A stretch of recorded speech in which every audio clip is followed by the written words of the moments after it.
Welcome to Inside Media Relations, the podcast for PR people serious about getting their story covered. We will examine why a story lands or disappears into thin air. I will speak with PR professionals and communications leaders who practice media relations every day to understand what actually works and why. In this episode, we will examine why timing is everything when it comes to getting your story covered. What role does timing really play in whether a story gains traction or gets completely lost? Is a strong narrative enough, or does the news cycle ultimately decide its fate? To take on this journey, I'm joined by two of my favourite PR people. Aisling Burke is an account manager with the PR agency We the People, and Catherine O'Mahony is a spokesperson for Trinity College Dublin. Let's get inside media relations. Aisling, I'm going to start with you today. Tell me about a time when timing made the difference between a story getting covered or completely disappearing. I was thinking about that quite a bit, and I'm kind of grateful for the clients that I have, that sometimes the strength of the story will always carry. I've had clients who have said, oh, it's 4:00 on a Wednesday, but this needs to go out now. And I'm advising against all good, great. It's not going to happen. But then they manage to get prime time, and then I eat my words. But then there are certain clients that I've had, like in the financial regulatory space, especially with cryptocurrency, where the story is as volatile and the market is as volatile as its media. So it's more like, it's not even a case of like timing, it's more just trying to get out before your competitor does. And in that sense, like, you need to have your spokesperson prepared and you need to get them on side, and you're not going to arrange an interview for March 32nd or anything like that. So timing is very important, but having your spokesperson like prepared and available is just as important in that sense. And also for them to trust you. That's my instincts in it. And also if your client really, really wants it out, you have to kind of use your own insight and judgment to go, okay, will it carry? If it's something of like a national conversation piece, yeah, journalists will make time. And if you've built those strong connections with them, then they'll take a second look.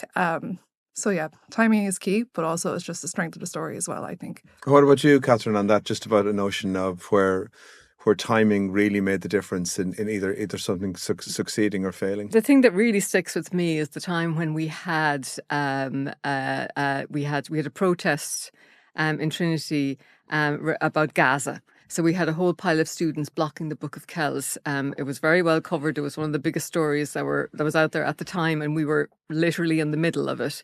And we were trying to sort it out, and there were efforts being made to sort it out and to get an agreement with the students for them to leave. But our problem was the agreement wasn't over the line, and this wasn't really aligning with the news schedules. So it was 6:00 and we went past. It was 6:30 and we still didn't have any white smoke. And then it was 7:00 and we had a reporter from RTE standing with a fading light outside the Campanile saying, listen, Catherine, can you bring a spokesperson out and announce this for the 9:00 news? Otherwise, I'm going to have to go back to the studio. So I said, okay, I'm telling you what, I'm going to have to trust you. I'm going to have to trust you. It's not decided, but we're going to pretend that it is. So we brought somebody out. We had that person give the interview as though the decision had been taken. We were pretty confident the decision was going to be taken. Things were going to be sorted. We didn't know for sure. Yeah. Did the interview under the absolute trust that it would not run unless we said it was okay to run. And then sat there like crossing all our appendages waiting. And I think it was around 8:15 when we got white smoke. And then I was able to call RT and say, yeah, it's okay to run that interview. So one of the things we talk a lot about at Media HQ is this concept of the story circle. You build an audience, you shape a story, you then send that out into the world, you analyse what happened, and then you calibrate and you go again. And one of the areas that is often misunderstood about the work that we do is the timing piece. So you know who your audience is. You've crafted a story. Talk to me, Aisling, about the choices that you have to make then. Like people say, oh, you just send it out, but you don't just send it out. You have to make very strategic choices about when, who, and how. And timing is a huge part of that strategic piece on connecting the story out there. Yeah, like I see a lot of feedback from journalists and people within the PR field about how to send out a pitch and when is the right time. And sometimes even that, like, it could be the right time and everything aligns and it's just, someone has gotten there beforehand. I think when you're sending it out, kind of examine, okay, who am I sending it out to? For example, I'm going to send it out to a journalist that I know who gives me feedback quite regularly about whether they're going to carry a story. And am I going to send it out to 5 other journalists, or am I going to trust that this one's going to pick it up? There was one case where we only sent something out to 2 journalists. Both of them picked it up, and those were the 2 targets that we wanted. The timing piece on that, really, it was more like we had like 2 days, for example, for this one client to get the press release sorted and to even get it up on the website. We were waiting until it was published on the website to get it out, and it was again 4:00 in the day. I wasn't confident. It was more of a case of like advising the client, okay, if we don't go out, it's not going to go out until tomorrow, but it had to go out today. So in that case, it was more just like, okay, I'm going to tip off these people. Look, you're going to expect something by 4:00 today. If it's, I'll let you know if it's going to happen. And they were kind enough to get back to me and say, okay, that's fine, we'll wait. And they kept following up, and the pressure was building, and it was something that was going to happen whether or not, and we were going to go out with it. Eventually, it did work out. I suppose it's kind of a case of like, if you've built up decent contacts and you can kind of tip them off and with your client's permission, then it'll work. But sometimes you just kind of have to go like, listen, it's now or never. Just fire the bullet. And that's one case of example anyway. What about you on that, Catherine? Just that notion of the strategic piece about how the stuff is released and like just timing is a huge part of that. Yeah, I mean, sometimes what we try to do is really work with journalists. We understand now, and we're really at a different time in journalism at the moment. People don't have loads of time to go analysing things. There's such a small interval between a story breaking, and there's an expectation now that you almost have an analysis piece within around 10 minutes of the story breaking now. Things are moving really, really fast.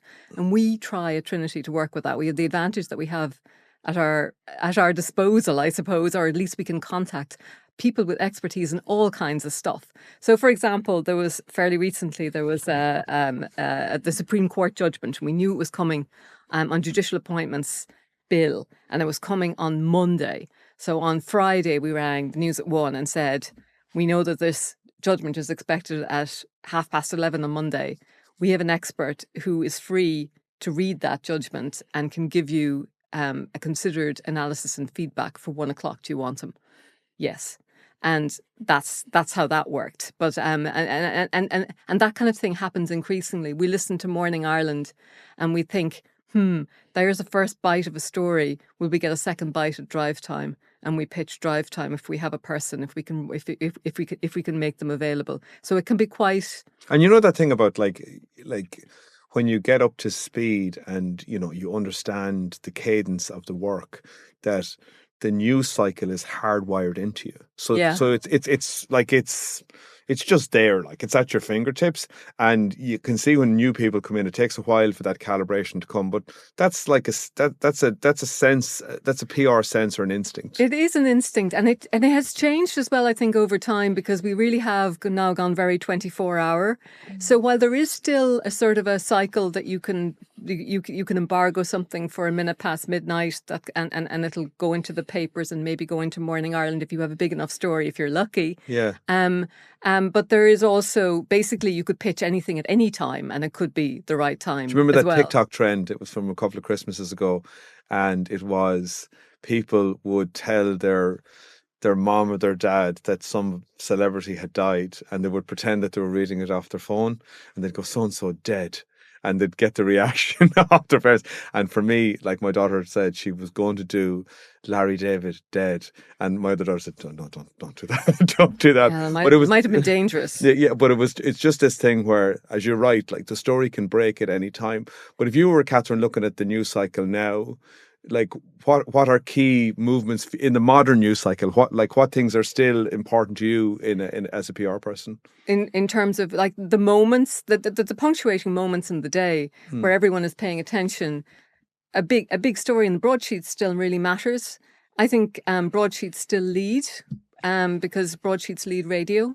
And then TV sometimes follows that again. And just to that point, like broadsheets still, like, if you're on independent.ie or irishtimes.com, so like broadsheet plus web presence plus social channels. I mean, you're right. the whole. Yeah. But it still delivers a huge you still get a huge bang for You your still buck. get a huge bang for your buck. And increasingly, of course, yeah, they'll do multimedia stories as well, even on some quite small stories. So that can be a wonderful thing. They're starting to employ journalists with multiple skills.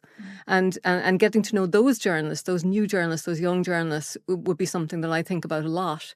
And seeing what they could do in terms of bringing on a story that could help them, I suppose, and bringing on their skills and help us as well.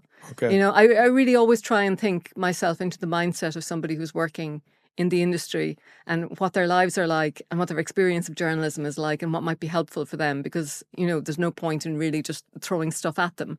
It's got to work for them as well as for you. But you know this piece too, where like you know, certain stories evolve where you're on that marking for the day. So if you take that protest, for example, like, you know, you had the media attention there, but like, so you're a kind of more a price maker than a price taker there. Yeah. Invariably we're price takers. Like we're Yes. just we're trying to dip into somebody else's kind of schedule. And I often advise people, well, it's like any normal day. Like, people file into the media organization in the morning and they're given something to do. And unless you're like a part of the thing that they're doing that day, unless it's a massive story, it's going to be hard to shift that momentum. Yeah, and I think what big mistake anybody makes is sort of getting annoyed or impatient with a journalist because they haven't come back to you on something like that. I am always infinitely understanding because they are busier than you are. Yeah. And what about, Ashton, talk to us just about the modern news cycle from your point of view and your work in We the People. Like, what, you know, the things that you innately understand about the cadence of the news cycle and how that influences maybe decisions that you make, or things that you think are still very important. Yeah, like timing, like during the 9 to 5, I suppose, say it's really important. Like, I'm always conscious, try and get something out before 10 a.m. if you're going to go out with a big press release, that kind of thing. But if it's something like, I've often gotten a request for a press release to go out by the end of the day on a Friday. I'd be reticent to do that. I'm happy to pitch for like a kind of a thought leadership piece of a Friday, because like it's a little bit quieter, and even over the weekend in that sense. If I would not want to go out for something that you want to see covered that same day, like after 12, for example, I just wouldn't do it. I'm just like, it's unrealistic unless it's absolutely massive, or it's really tying into something that's going on, like the Gaza conflict, things like that. So it's sort of like, do it before noon, do it preferably like even at 8 o'clock, schedule it to go out the night before for like 8 o'clock in the morning, kind of beat the punch, because I feel like journalists are inundated from 9 a.m. to about like 10:30, and then they're kind of running and setting their schedules and things like that. Even for Morning Ireland, for example, sometimes the night before they're still sorting out their own schedule. I get on WhatsApp if I can get their phone number and go, listen, look, here's a breaking story. Would you be able to do that? If I get them on Morning Ireland, then I'm not going to go for drive time, because that feedback is like, And the momentum from Morning Ireland is to your point, Catherine. Yeah. The momentum from like that big moment on the news schedule. It still really matters. And I mean, you can just look at the JNLR figures for Morning Ireland. It's still right in there. It's appointment to listen radio every morning.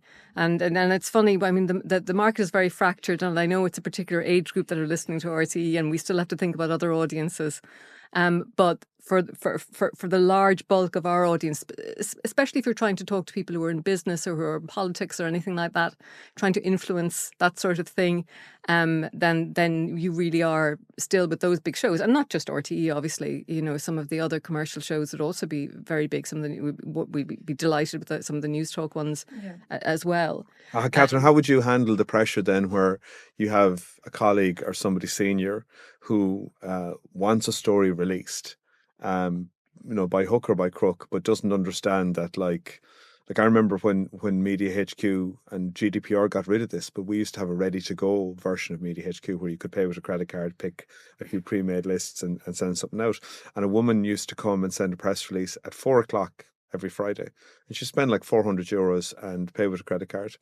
And maybe on the third week of this happening, the third Friday, I said, for God's sake, will someone ring that woman and tell her, like, she may as well take that money out of her wallet and set it alight, like that nobody. And they rang this woman, and she was an administrator in a company, and she just said, no, it's fine. She said, they asked me to send it out, and I did. My job is done.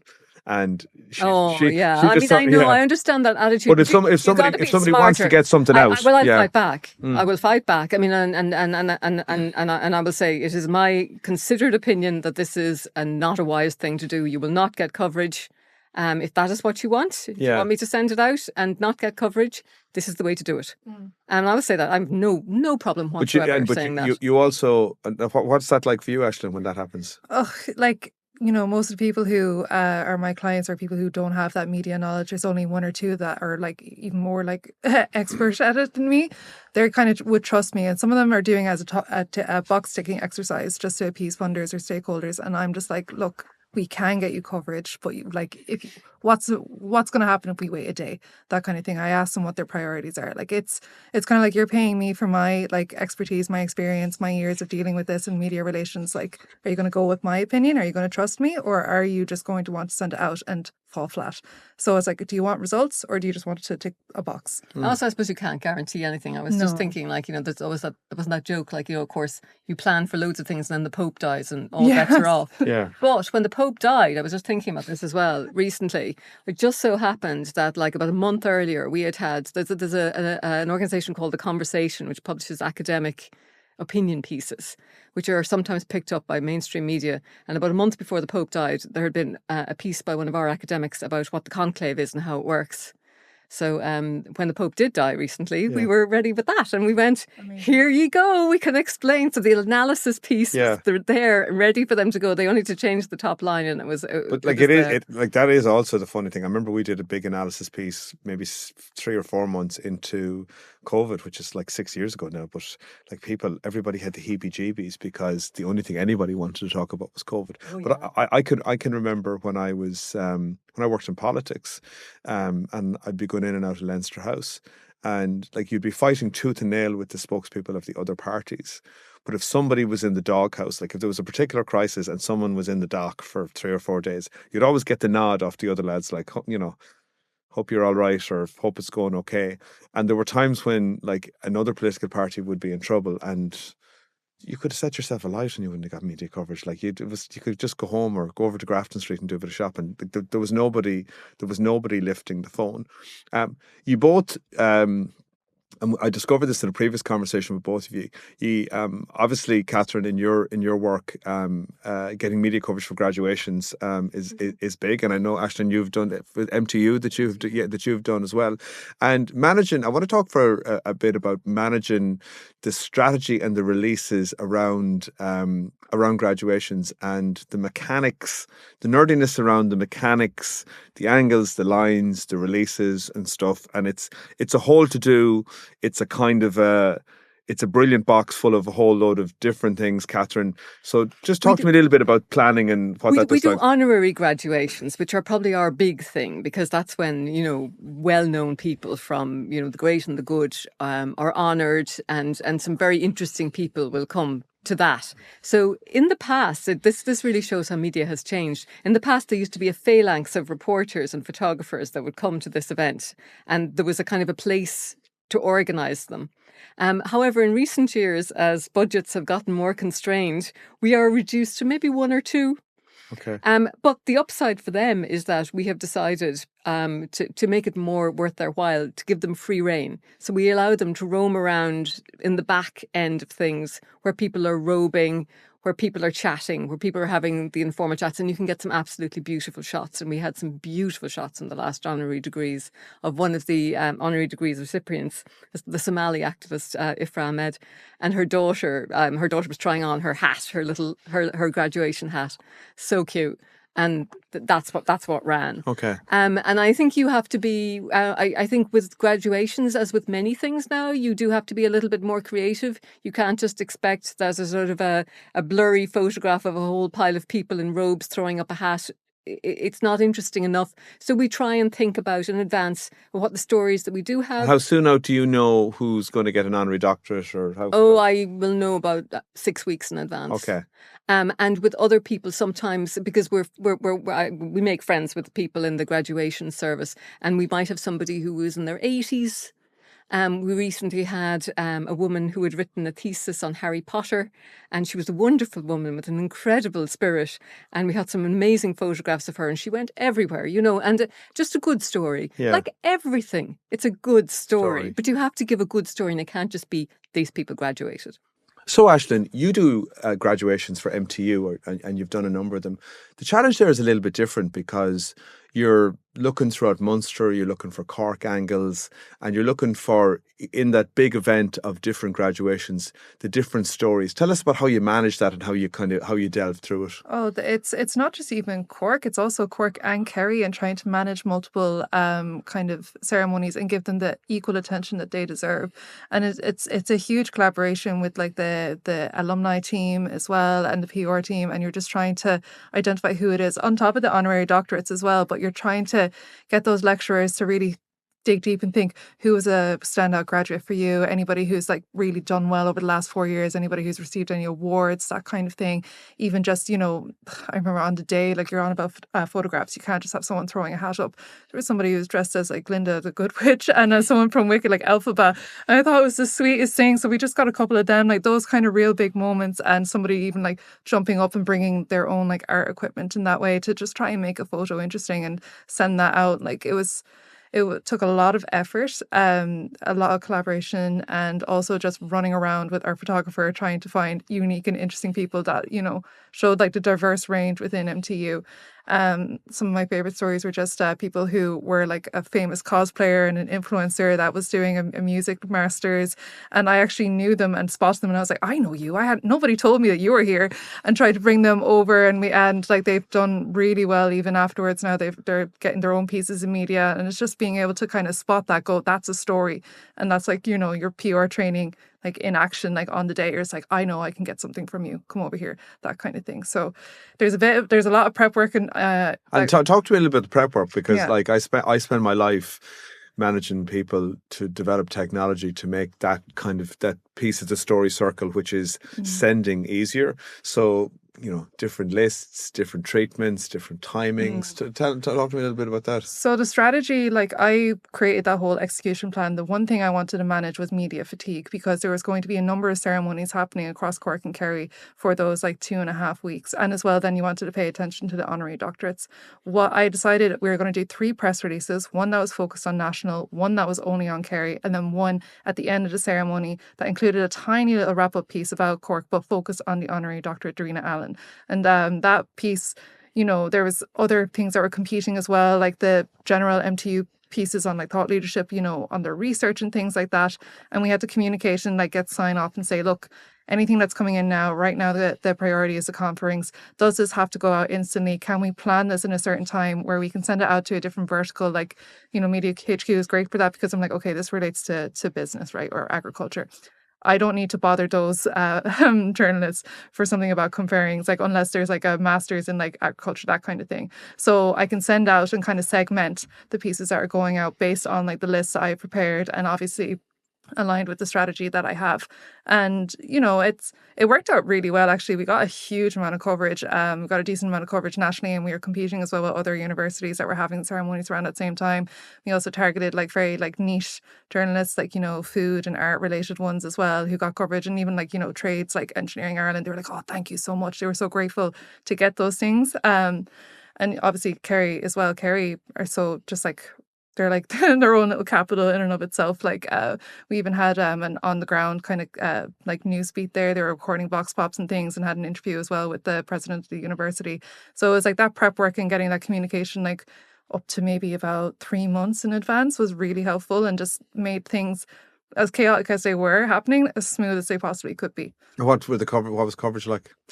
Savage. If I could pull out the stat now about like the reach and things like that, like, but it was really decent. Like we got loads covered. I'd say probably in total about like 50 to 60 unique different pieces of articles like across those few weeks, and then afterwards as well, if I was to pull it out in my head. But no, they were really happy. They were always Actually, really happy. regional verticals, that's a really good thing. Increasingly, I've started to use them more and more. To send out regional releases, just to maximise your reach, really, and the more specific, the better at this point. Yeah, absolutely. And here's a question, because you're both in very kind of busy news lanes, and both your jobs, there's an awful lot of communicating and there's an awful lot of outbound stuff. what does Catherine, does the decision tree look like when it becomes like, okay, is this an exclusive? Do we pitch it? Do we just press release the hell out of this and get it out as far and wide? When does something pop up, we think, okay, we need to give this a little bit of different treatment? Like what's that like? Regularly. It's quite common for me not to press release things, and in fact, there are times when I have realised, and that was maybe a kind of a defining moment for me, where I realised. You may remember that we had a story in Trinity where we were returning human remains to Inishbofin. Human remains have been stolen by academics, not recently, in an era when that was regarded as somewhat acceptable behaviour, from the island of Inishbofin, and we were returning them. And I remember there was a lot of talk about how we were going to communicate, and it was my view at the time that we should stay silent. It was the first. I think that was the first time we've ever done that, and sticking to my guns on that was difficult. But we did. We stayed silent. We simply did what we were doing, and we didn't talk about it too much. We sent out, I think, maybe one press release explaining what we were doing, but other than that, we didn't put people forward. We let the community speak. And it was the right call, I think. But that happens. Those calls happen a lot, I think. We have to decide all the time whether we're going to weigh in on an issue. There are issues that come up all the time with regard to, and we have a big team in Trinity. There are times when it becomes more of a public affairs issue. We have to make those calls. Sometimes we have things that we can communicate internally. We have people to do that as well. So we have an internal comms issue. There is a bit of triaging of everything. And it definitely doesn't always make sense to blast a whole pile of press releases out. Sometimes it does. Sometimes you may as well. But quite often, you have to think about other ways and be a little more clever about it. What does that look like for you, Aisling? Oh, similarly, I'd echo those sentiments. It's always a big task depending on the client and with the kind of appetite that they have. There's one structure that we created where it was like, okay, is it going on the website? Is it going to be like a feature piece or a thought leadership piece? I love pitching people for interviews. I think they're valuable, they're quick, and they're not like time extensive like a press release would be, and you're trying to get that signed off. Or like I love op-eds as well. I like being able to like have a long form piece of content if you can get it out there, and like the art of just like pitching that in and of itself. Press releases, I feel like they're making a comeback now, and like everybody's just like, oh, just fire out a press release. And some people think that PR stands for press release, and I want to strangle them. I want to strangle them, but unfortunately, they are a necessary evil, and they're the most accessible way to get your news out there. Really, like when it comes to deciding it, like I would make a call, go, listen, look, I'd love to pitch this. This is an ongoing topic, and I think that it's something for radio. I love going for radio. Radio is my best friend in terms of pitching. Or could we go regional for this? If it's not, if they still want to go out for a press release, but I'm like, I don't think you're going to get that nationally. Do you want to see if you can get it locally or regionally? See how that goes, and then maybe try and do an opinion piece on that nationally if you can. And would you go ahead of an embargo? So if you knew something was going to be issued tomorrow, would you ring ahead to a couple of producers and say, look, this is going to be sent out tomorrow morning, just as a heads up for the program, and if you need someone, we have somebody here for it? When the client allows, I have certain ones who are like, I only want these people to know that it's going to happen ahead. And if someone says, I want Morning Ireland, then yes, absolutely, I will get in contact with them. That's why I'm like, I need a phone number rather than an email address. And if I can get them on WhatsApp, particularly for like Morning Ireland or anybody in broadcast, then definitely.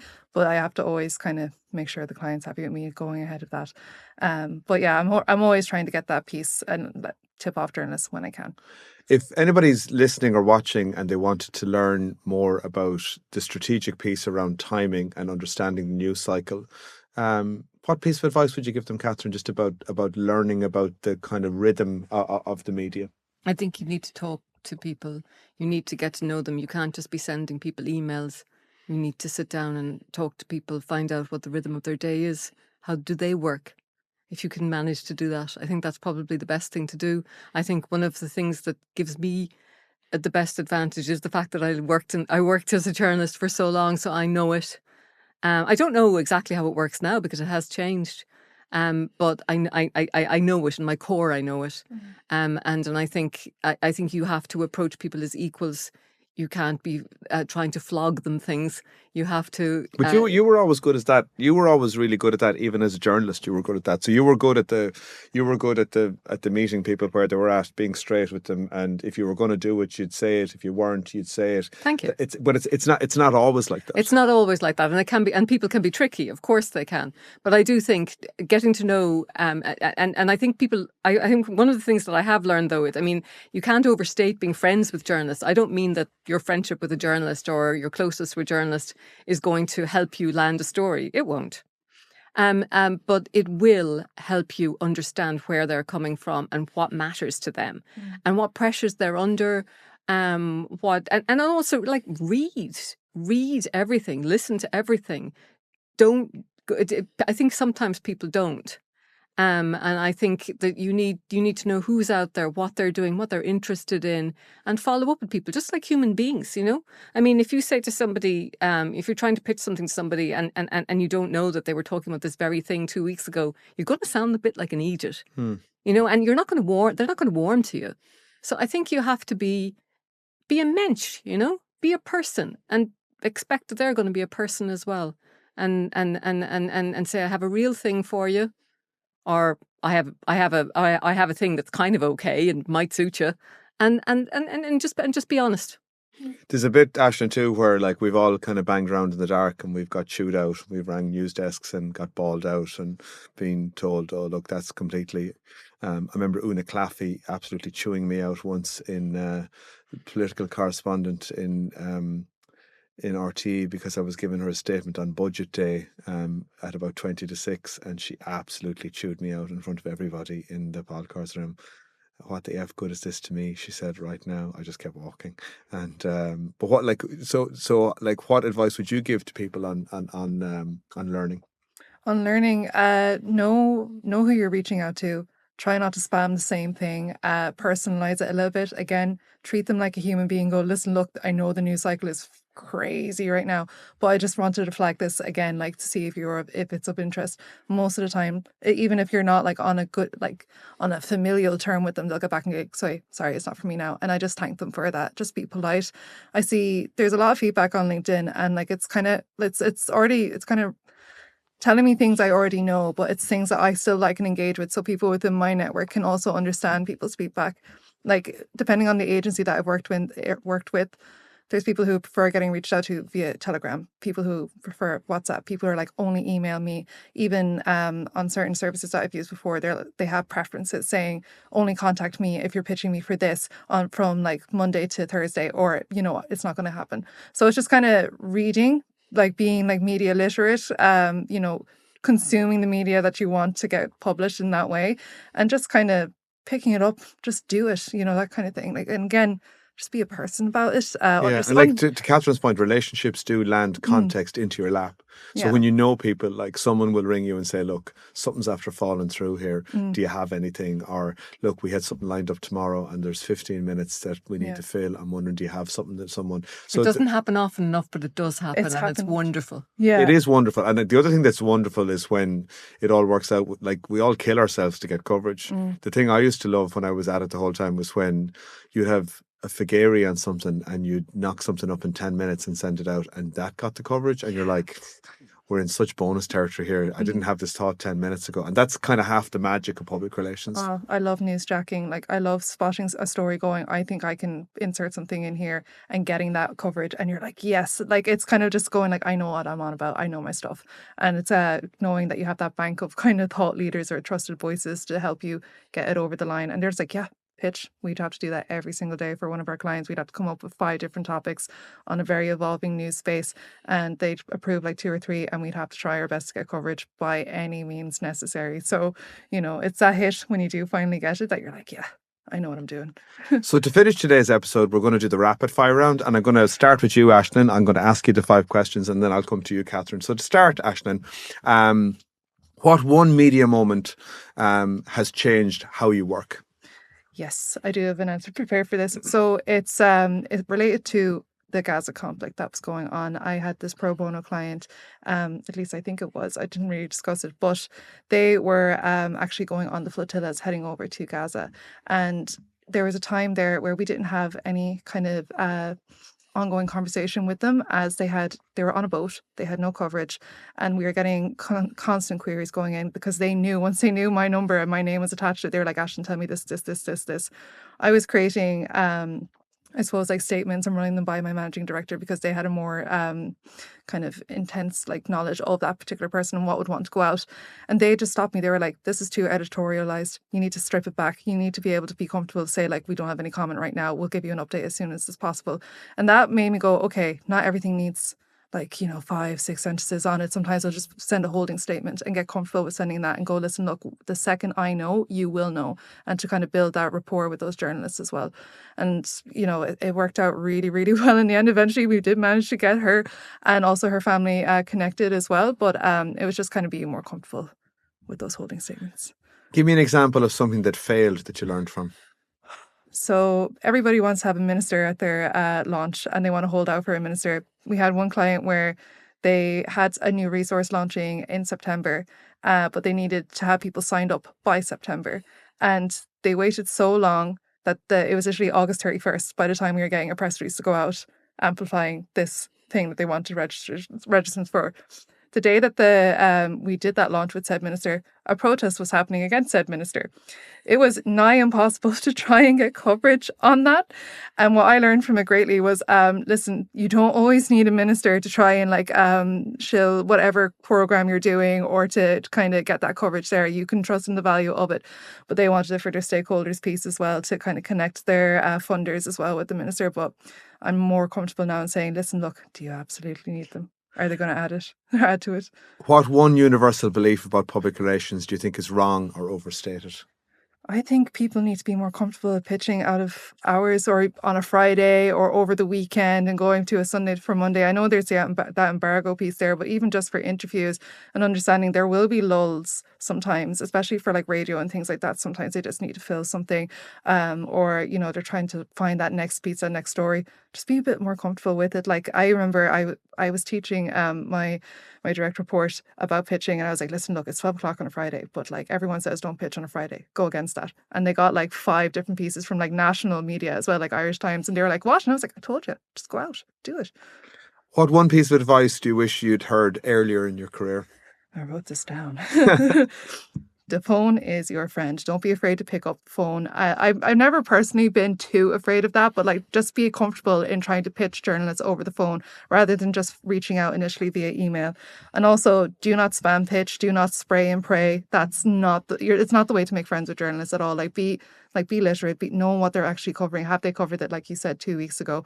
They don't really need it. If it hasn't been in their publication like a week ago, that kind of thing. Just really know that, and also just believe in yourself a little bit.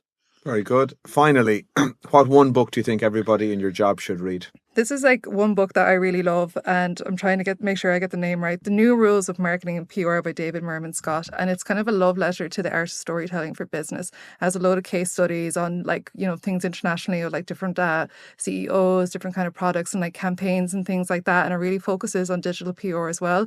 So like it's a huge book. It almost looks like a dictionary, but I'd recommend getting it. And it's constantly being updated as well with new case studies. So there you go. Brilliant. Catherine, what one media moment has changed how you work? My first press conference as a PR person. I've been to many, many, many press conferences as a journalist. My first press conference as a PR person was 6 years ago, and it was during COVID. And it was in a building that I didn't know, with academics and other people that I didn't know.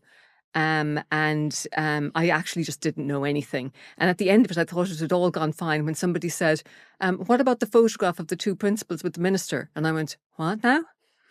So, that was that. I didn't get the photograph. That was the only thing, was literally my only job, and I did not manage to do it. So I haven't done that again. I learned a lot from that one. Give me one example of something that failed that you learned from. I'm going to go back to years and years ago when I was starting out in journalism, and I applied for a job in Germany as a financial journalist. And they had to administer a test, a knowledge test about financial markets. It was Bloomberg. And so there were 20 questions in the test. And I did prep for it. I tried very hard. I got 2 out of 20. Well, what did you learn? It was an early blow against perfectionism. I still got the job. Great. What is one universal belief about public relations that you think is wrong or overstated? That friendships will buy you coverage. I am married to a journalist and he will not accept my pitches. I used to when I worked. My wife's a journalist too. I used to her colleague used to ring me because I wouldn't tell her anything. What is one piece of advice that you wished you'd got earlier in your career? That you don't need to know it all. That if you're worried that you don't know it all, you're probably grand. And finally, what book do you think everyone in your job should read? Scoop by Evelyn Waugh. I don't know if you've read it, but it basically captures, I think, some of the essential hilarity and madness that is the world of media. And I love it for that. Thank you, Catherine. Thank you, Aisling. That was Inside Media Relations. Hope you enjoyed it. Thanks for tuning in. Come back the next time when we'll be looking at strategies, ideas and tactics about how to get your story further, faster to more people. Thanks for tuning in.